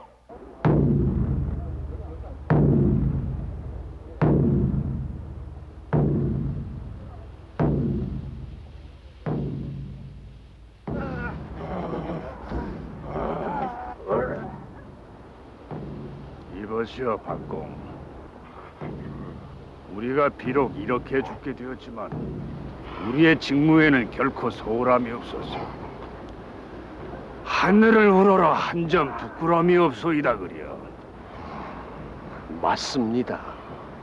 우리가 죽는 것은 억울하지 않으나 전하께 웃어 바른 일을 하던 신하를 죽였다고 비웃음을 사실까봐 그게 더 걱정이에요.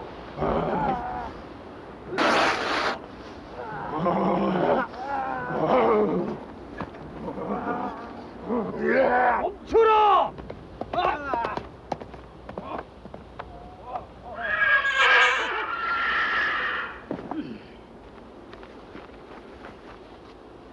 죄인 맹사성과 박안신의 참수형을 중지하고 각기 곤장백대를 때려 원근에 미리 안치하랍시라는 어명이시오.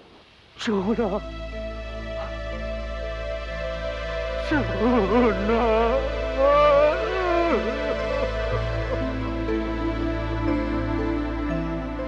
맹사성을 죽음으로부터 구한 것은 황희였다. 맹사성을 처형함이 부당함을 가장 앞장서서 주장했고 마침내 태종이 이를 받아들인 것이다. 황희는 맹사성보다 3년 뒤인 1363년 역시 개성에서 태어났다. 고려 말 27살에 문과급제한 후 60년의 오랜 관직 생활을 한 그는 세종조에 이르러서는 18년을 관직 서열 1위인 영의정 자리에 있었다. 그가 중용된 것은 태종 5년 왕의 비서실장인 지신사에 오르면서부터다. 행정력이 뛰어나다는 주위의 천거 때문이었다. 태종을 도와 국가의 기틀을 정비해 나가는 과정에서 황희는 왕으로부터 절대적인 신임을 얻게 되고 태종 5년 드디어 재상직인 2조 판서에 오른다.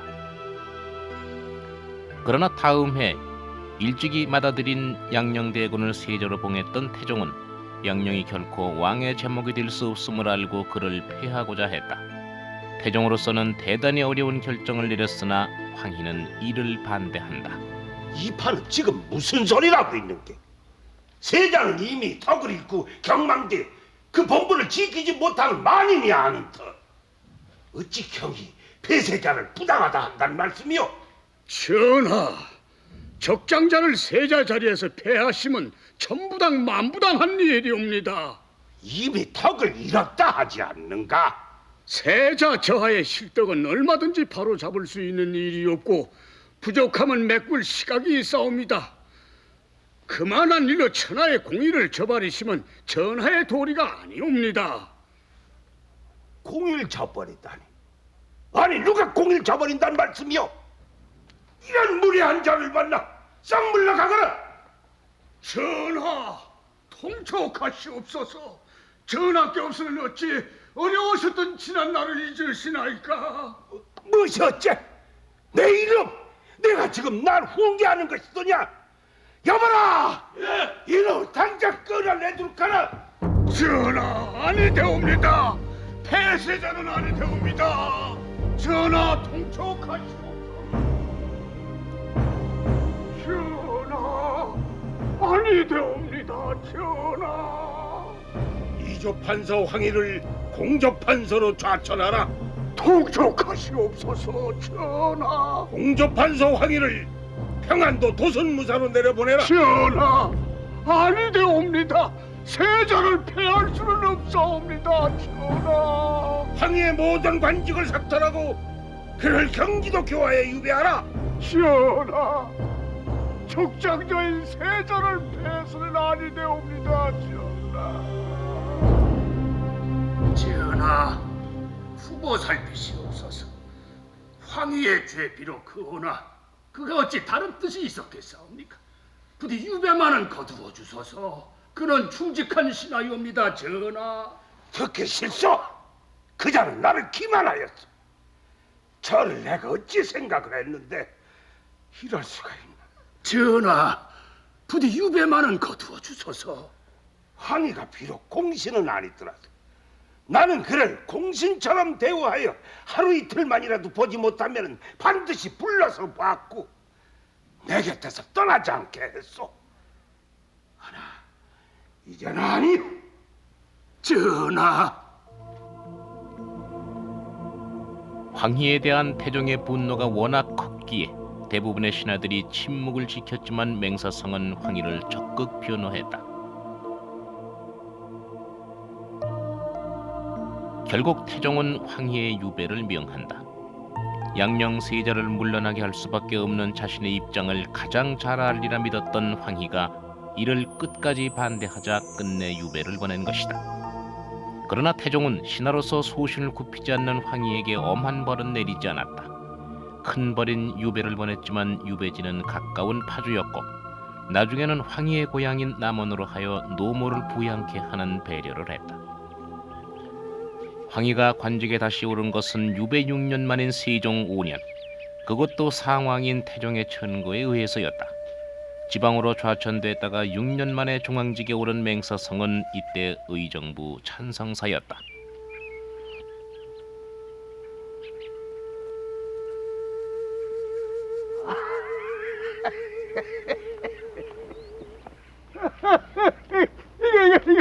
이거 고물 아니시오? 이 방촌이 아니시오? 아이고 고물. 근데 고물이 여긴 어쩐 일이시오? 예, 집안에 일이 있어 내려가는 길이외다. 아니 그건 그렇고 내 얘긴 들었어요. 그 유배가 풀리시고 그 상왕께서 방촌을 금사께 추천을 하셨다고요. 예. 그 상왕께서 방촌을 내치셨을 때 그게 본심이 아니셨던 겁니다.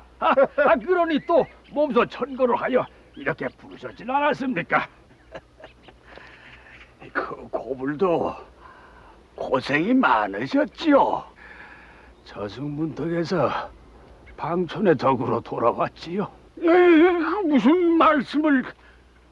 그나저나 내 오다 보니까 관인들이 길을 쓸고 음식을 장만해놓고 부산하더이다.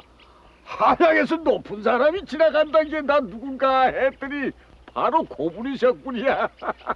그나저나 저것들이 고분을 알아볼까 모르겠소이다. 저는 괜한 짓을. 근데 그렇지 않아도 일부러 관패가 싫어서 피해가는 길이거늘. 아무리 그래도 그 의관이 너무했구려. 그래도 일국의 재상인데. 방천, 그 남말 하지 마시구려. 내가 어때서요? 방천, 그 1시간씩 보실 텐데 어서 가보시구려. 그래요. 그럼 또 봅시다. 자, 예. 아니 사또, 아직도 안 오셨어? 그러게 말이외다. 이거 참, 사또와 내가 모처럼 관아의 1등 기생들과 산의 친미를 준비를 해왔는데. 근데 그 고불대감께서는 분명 이리로 지나가실까요? 아, 이 길만 또 길이 어디 있어? 그나저나 이번엔 사또는 하나 잘 보여서 그 한양으로 올라가야 할 텐데 왜 아니겠어? 철의 기회요. 에? 아니 저 늙은이가 아니 길 닦고 노니까 무엇부터 지나간다더니 여보라. 예. 당장 저 늙은이 끌고 오너라. 예예. 저런. 이 양반. 아이고 이거 왜들 이러시오? 여기가 어딘 줄 알고? 이 귀인이 지나실 길을 이제 로차림으로 여기를 어스렁거리는 거? 아니 저 귀인이 지나는 길이 따로 있었어? 내가 그걸 몰랐구려. 네? 그런데 이 늙은이가 근데 어디 사는 늙은인가? 나 말이요. 난 저 온수열에 사는 맹고부라는 사람이요. 맹고불? 맹?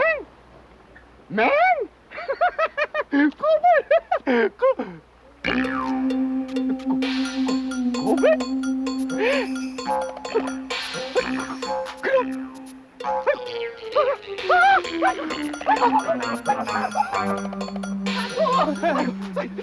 사또 아이 이리봐 저 늙은이를 끌고 오라는데 어찌 혼자 오는 게야? 아이고 저분이 바로 맹고불 대감이라 하옵니다.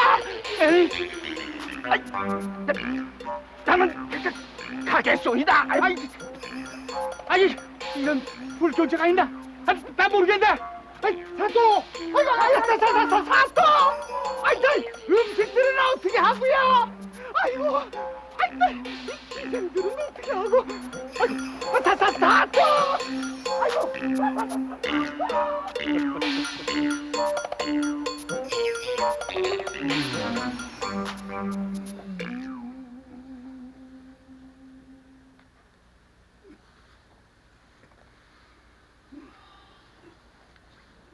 어서 오시오, 대감.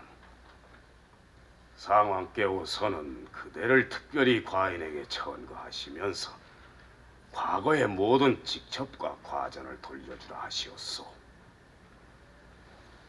이제는 경히 과인을 도와주오. 지금은 너무도 어려운 시기요. 분골쇄신하오리다 전하. 가뭄과 기근이 해를 거듭할수록 기승을 부리고 있어.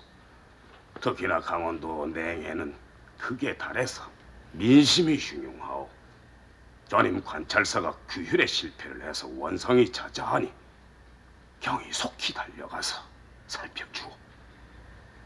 어찌 지체할 수가 있겠사옵니까? 하해를 지켜봐 주시옵소서 전하.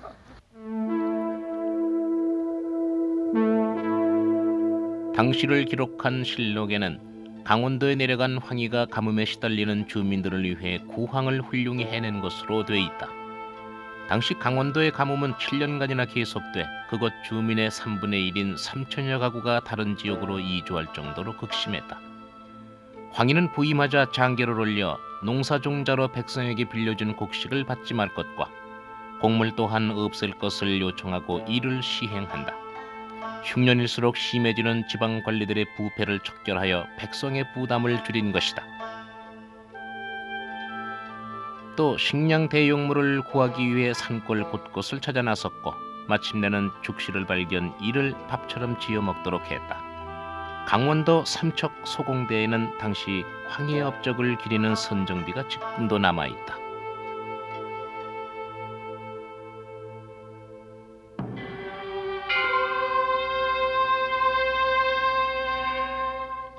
맹사성은 재상으로서는 드물게 음악에 뛰어났다. 이 때문에 역시 음악의 조예가 깊었던 세종을 도와 궁중재리를 위한 악의 음을 바로잡아 오늘에 이르게 하는 데 큰 역할을 할 수 있었다.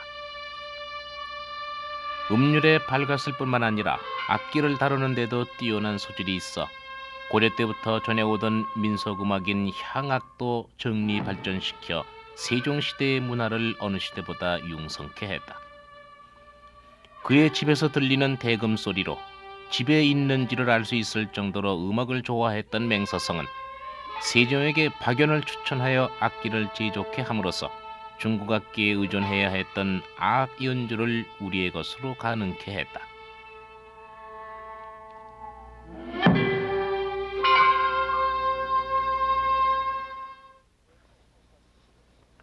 우연히도 똑같이 27살에 문과에 급제했고 오랫동안 지방 수령을 지내는 등 공통점이 많았던 황희와 맹사성. 그래서인지 이 두 사람은 앞에 사건에서 보듯이 위기에서조차도 서로를 이해하고 도와주는 관계를 유지했습니다. 이런 관계는 최고 재상에 오를 때까지 지속되는데 이 과정에서 두 사람은 각각 1인자와 2인자로서 선의의 경쟁을 벌이게 됩니다. 황희가 우의정일 때 맹사성은 판서였고 1년 후 황희가 좌의정이 됐을 때 맹사성은 우의정으로, 또 황희가 영의정에 오르면 맹사성도 좌의정으로 동시 승진되는 등 각별한 인연을 맺게 되었던 것입니다. 이러한 사실로 보면은 3살 연상인 맹사성이 권력 서열로는 늘 제2인자였는지 모르지만 두 사람은 사실상 각기 다른 분야에서 국정 운영에 참여했던 것입니다. 황희가 국방, 농업 등 문물과 제도를 정비하는 데 주력한 반면 맹사성은 빼어난 예술가적 자질로 세종을 도와서 많은 문화적 업적을 남겼습니다. 이같이 각기 다른 성향 때문에 두 사람은 의견을 달리할 경우가 많았던 것도 사실입니다. 그러나 바로 그 점이 세종으로 하여금 보다 나은 정책을 펼 수 있는 선택을 가능케 했다라고 볼 수도 있습니다. 허허, 그거 참 희한하구려. 병들은 언제나 매사를 충분히 협의하고 신중히 의견을 모아 서로 뜻을 함께 모았었는데 어찌 이번 일은 그리 의견들이 다르십니까? 전하, 이번 일은 국경의 야인들에 관한 일이옵니다. 저들이 우리의 병경을 침범했기로 우리의 군사들이 저들의 재산과 가속을 적몰했던 것이옵니다. 헌데 이제 저들이 그것을 돌려주기를 청하면서 화친하기를 요구해 왔사옵니다. 더구나 화친한다는 교지를 달라 하는데 이는 아니 될 말입니다. 전하, 비록 야인들이라 하나 그들은 늘 국경을 위협하던 자들이옵니다. 힘으로 다스리기보다는 예를 다하여 지성으로 대할 필요가 있사옵니다. 국방의 일은 감정으로 될 일이 아닙니다. 그들도 사람입니다. 진심을 보여줘야 합니다. 좌상, 나란 일은 인정으로 결정될 일이 아닙니다. 좀 더 두고 보면서 살펴볼 일입니다. 조지를 내릴 수는 없사옵니다, 전하. 중요한 일일수록 사람의 마음을 움직이는 것이 필요한 일입니다. 저들은 믿을 부류가 아니외다. 자, 두 분은 고정하시오. 난 이번엔 좌상의 의견에 따르고 싶소. 전하, 망극하옵니다, 전하. 우리는 큰 나라이고 저들은 변방의 부족이요. 언제 고칠 수 있기 때문에 먼저 인정을 베풀자는 좌상의 의견이 난 합당하다보. 이번에 평판대감의 공은 역사의 길이 기억될 것이오이다. 육지를 배척하고 오랑캐들에게 조선의 국경을 두려워하게 했다는 것은 이 평판이 아니고서는 감이 어려웠을 것이오. 과분하신 말씀이오이다. 드려라.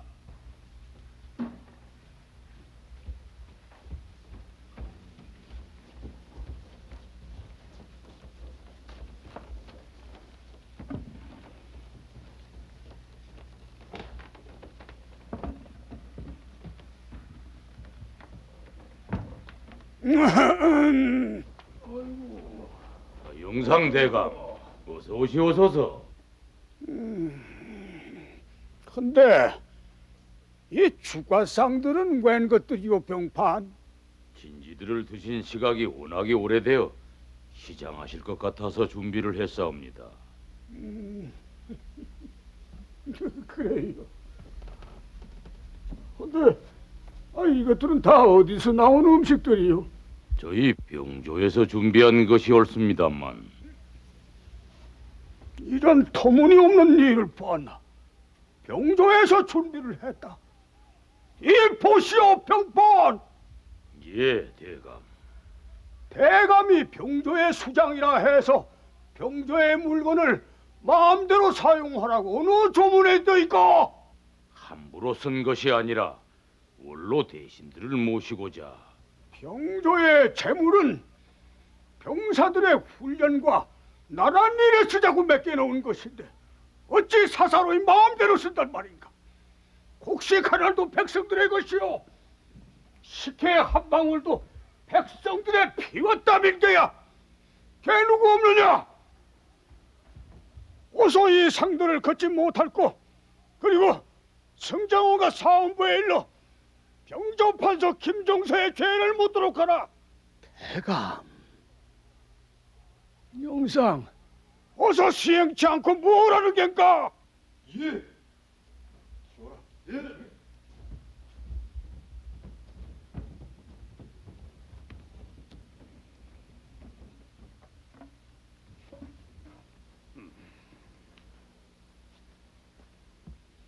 영상대감 고정하시지요. 병판의 실수는 우리 원로들을 위하는 마음에서 나온 것입니다. 그 식단은 모두 거두었으니 죄를 묻는 것만은 용서하시지요. 그만 참으시지요. 병판에게 죄를 물으면 우리 모두가 죄인이 될 것이오이다. 고정하시오 대감. 병판, 원로 훈시들의 청이 간곡하여 내 이번만은 위에 고하지는 않겠소. 그러나 죄는 아니 물을 수 없는 것. 여봐라. 예. 병조 안에서 재물을 관리하는 관리가 분명히 있을 것이다. 그 자를 이리 끌어내서 매를 치도록 하라.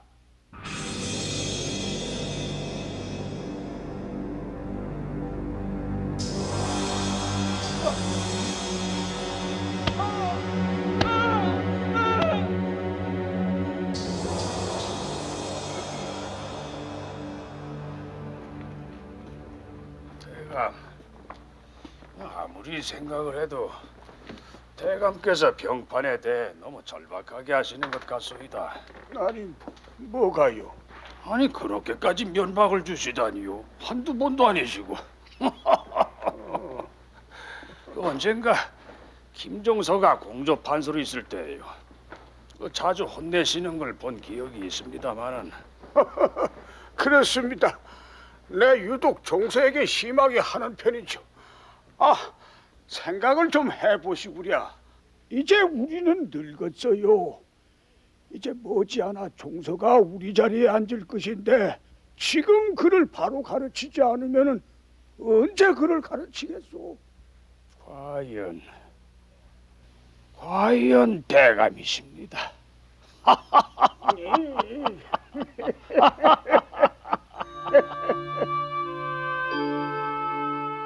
황희와 맹서성이 재상으로 있었던 세종대는 이른바 태평성대였다. 해안 지방을 괴롭히던 왜구들의 모습이 대마도 정벌 이후 사라졌고 북쪽의 국경을 넘나들던 여진족까지 물리침으로써 외부의 위협이 제거됐다. 이를 바탕으로 세종은 지편전 등을 통해 문물과 제도의 완비를 위해 총력을 기울일 수 있었다. 우리 문자인 한글이 창제됐고 각 방면의 과학 기술이 발달했다. 농업 기술 또한 발달하여 전에 비해 농산물의 생산량이 대폭 늘어났다. 이른바 풍요로운 사회였다.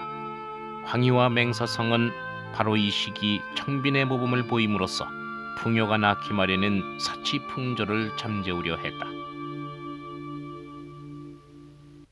세종 때가 되게 되면은 청년 기의 관리들이 조선 왕조 건국에 동참하게 되고 이렇게 이런 바탕 위에 지편전을 만들어 가지고 모든 그 국가 제도를 아주 한국의 특성에 맞도록 재정비합니다.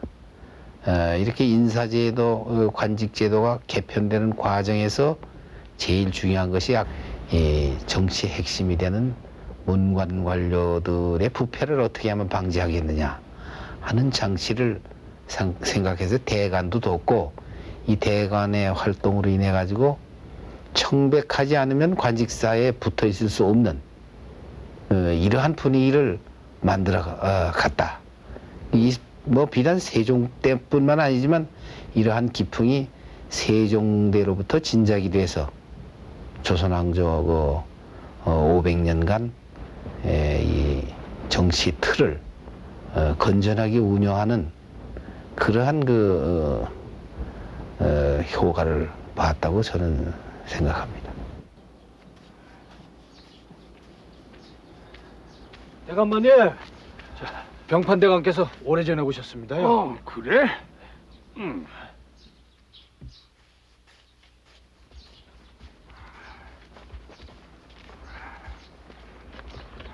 좌상대가 병판 문안입니다.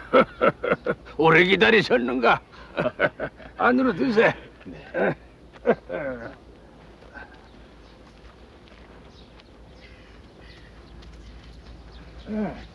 야, 오늘 귀한 손님도 오셨으니 이걸로 탕이나 좀 끓이구려.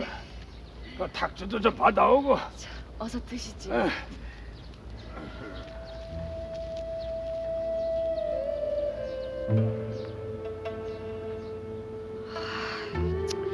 이걸 어쩌나. 뭐가 있어야지 상을 차리든지 어쩌든지.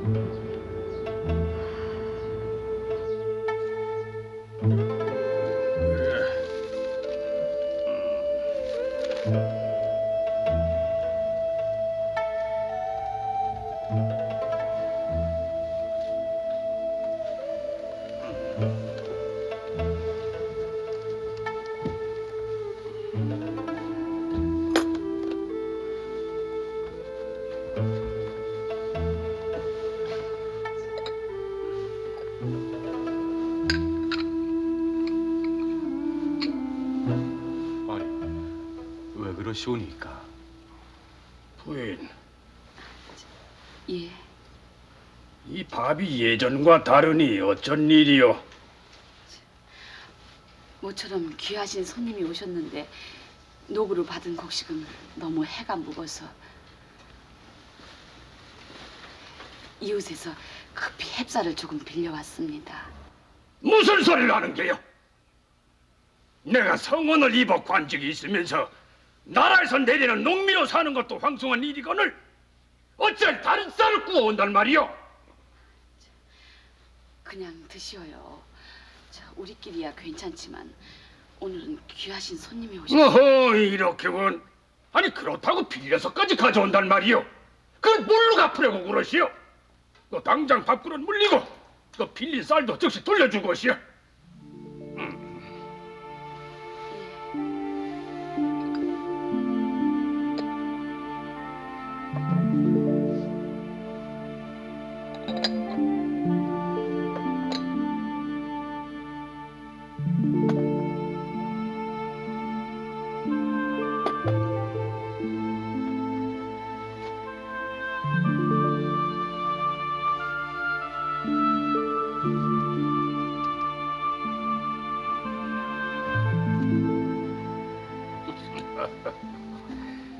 내자가 나이를 먹더니 이제 노만기가 좀 드나 보.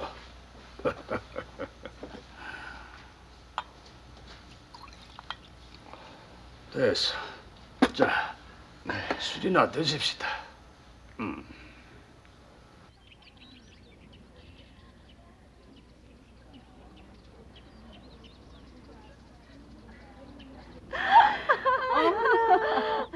이판댁 마님은 그 옷이 참으로 아름답습니다. 무슨 비단인데 이리 아름답고? 이것은 우리 대감께서 중국에 다녀오실 때 어머나. 특별히 구한 금단이라는 것이지요. 예, 정말 이쁩니다. 고맙습니다. 봄판댁 마님의 꼬지도 못 보던 것이구려. 이것도 중국에서 건너온 것이랍니다. 아, 네. 정말 이쁩니다. 아유, 시장해라. 우리 꽃놀이도 좋지만 허기 좀 면하고 놀지요. 아유, 그럽시다. 얘들아, 찬압을 열어라. 예, 많이.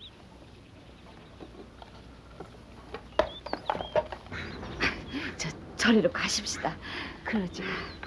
아니, 어딜 가십니까? 아유, 먼저들 드세요. 저희는 좀. 아니, 그런 법이 어디 있습니까? 얼마나 맛있는 걸 가져오셨길래 따로 드십니까? 언년아, 정경 부인 마님 식보 좀 풀어드려라.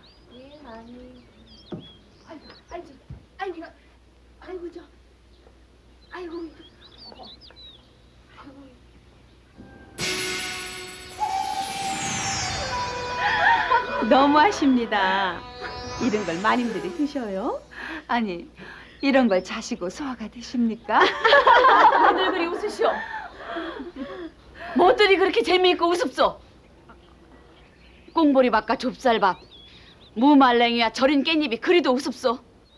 도대체 부인들은 바깥 대가님들이 얼마나 많은 녹봉들을 받으시길래 그리도 사치스럽고 오만방자하오? 부인. 네, 모처럼 당상간 부인들이 모인다고 청하길래 좋은 자리라 생각하고 영상 대감댁 정경 부인 마님을 모시고 왔어요. 막중 국사를 다루는 당상관의 부인들이 옷자랑이나 하고 허영과 사치스러운 작태를 보여서야 어찌 바깥에서 올바른 나란 일을 볼 수 있겠어요. 일인지와 만인지상의 영상댁 마님께서 꽁보리밥에 무말랭이를 싸우셨는데 어찌 민망하다는 생각도 않고 그리 우습단 말이오. 오늘 화전놀이 그만 파합시다. 부인.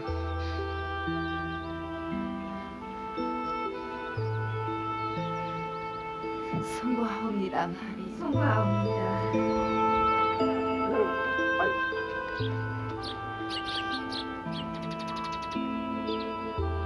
아이고, 노대감마님. 아이고, 어서 오시지요. 이제 그렇잖아도 저 서방님께서 기다리고 계십니다요. 손님이 아주 많이 오셨습니다요. 아유, 대감마님. 대감마님. 아이고, 대감마님. 참으로 감축드릴 일이옵니다. 새 집에 이사를 하셨으니 얼마나 기쁘시겠습니까? 모두가 안 사람의 공입니다. 저야 어디 주변머리가 있어야 말이지요.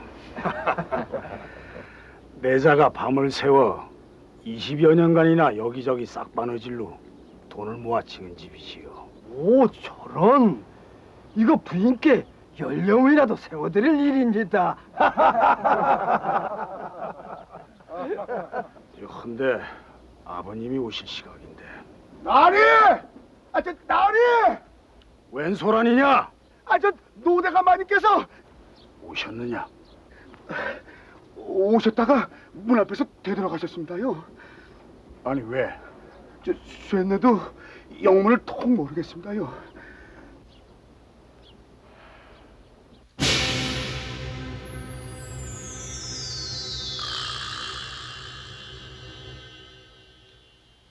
아버님. 그만한 집을 지으려면 수월 차는 돌량이 들었을 터인데 어디서 났느냐? 아버님, 그것은 제가 그동안 여러 양반댁에 옷을 지어주고 푼푼히 번 돈입니다. 그러하옵니다. 아버님, 내자가 20년 동안 닥치거라! 니놈도 이 나라의 관리가 아니더냐? 그런데 어찌 사사로운 돈에 욕심을 내었네? 사사로운 게 아니라 바느질로. 바느질은 도둑질이 아니더냐? 관리란 나라에서 내리는 옥봉으로 사는 것이다. 네 내자가 그동안 삭바느질을 했다면 그건 곧 남의 바느질 일감을 그만큼 뺏은 것이 아니더냐?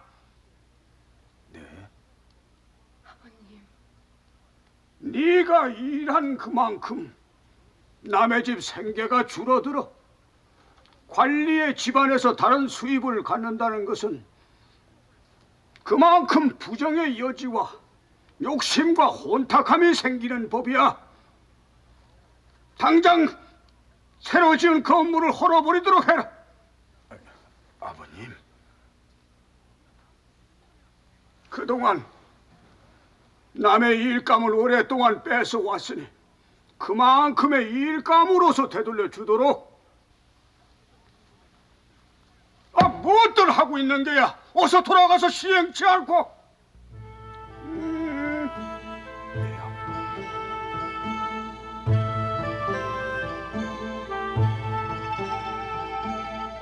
이 일화를 통해서 우리가 확인할 수 있는 것은 그저 가난하다고 해서 모두 청백리가 되는 것은 아니다라는 사실입니다. 그 청렴의 범위가 본인뿐 아니라 가족들에게까지 요구됐고 청백리 자신의 인격적인 완성까지도 반영되는 바, 규정이 따로 마련된 것은 아니었지만 사람들은 청백리에도 그 우열이 있다고 생각해서 나름대로 등급을 매기곤 했습니다. 우선 나라에서 주는 녹봉 이외에 부업을 그만두느냐 아니냐, 계속한다면은 확장하느냐 아니냐 하는 기준을 가지고 세 등급으로 구분했습니다. 백성의 세금으로 사는 관리이기 때문에 백성들에게 얼마나 피해를 주는가가 그 판단의 기준이었다고 합니다. 또 목민심서에서 다산, 정약용도 비슷한 구분을 하고 있는데 봉급 외에는 아무것도 받지 않으며 먹고 남은 것은 집에 가져가지 않고 벼슬을 그만두고 집에 돌아가는 날에는 한필의 말로 조촐하게 떠나는 것을 최고의 청백리라고 표현하고 있습니다. 이 같은 기준은 황희, 맹사성이 살았던 시대보다 훨씬 뒤에, 그래서 더 엄격하게 만들어진 것입니다. 물론 후세 사람들은 이 두 사람을 최고의 청백리로 여기는데 주저하지 않는답니다. 그러나 보다 더 정확한 평가는 함께 지냈던 임금, 즉 세종이 이 두 사람을 어떻게 보았는가 하는 데 달려 있는지도 모릅니다.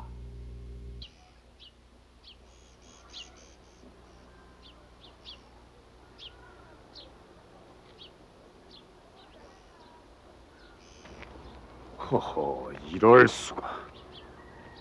어찌 이곳이 일인지하여 만인지상인 영상이 사는 집이라 하겠는가?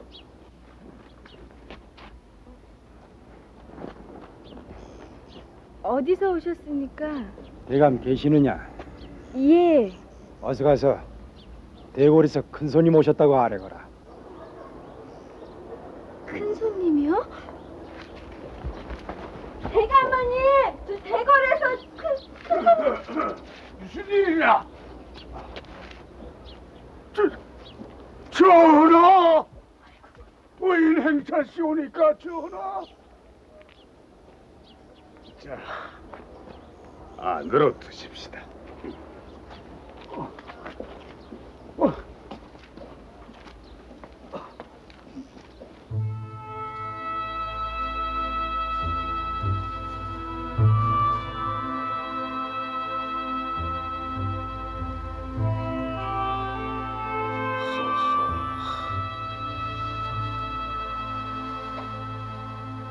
영상. 예, 전하. 영상은 선대로부터 이 나라를 지탱해온 원로 대신이요. 그동안 과인이 너무나 무심하였소. 그 의인 말씀을. 이 나라 최고의 정승의 집안에 보려는 고사하고라도 이 맷방석이 웬 말이오. 전하, 마음자리가 편하면 몸도 편한 것이 아니겠사옵니까? 소신 그저 아무 불편이 없사옵니다.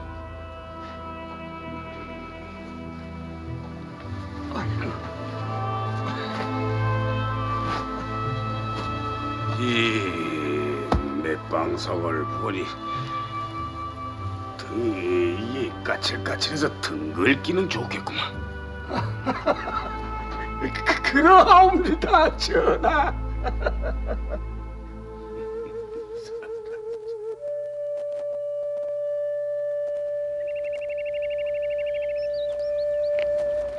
전하, 고불대감이시옵니다. 시, 모르는 척하게.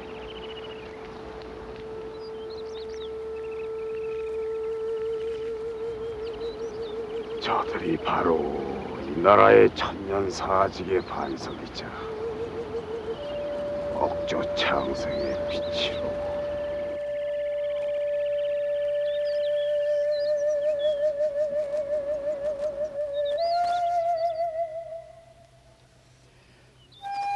세종조의 위대한 업적 중 하나인 육진개척 때 세종은 이 일을 두고 기뻐하면서 비록 내가 있으나 만일 종서가 없었더라면 이 일을 좋게 할 수 없었을 것이요.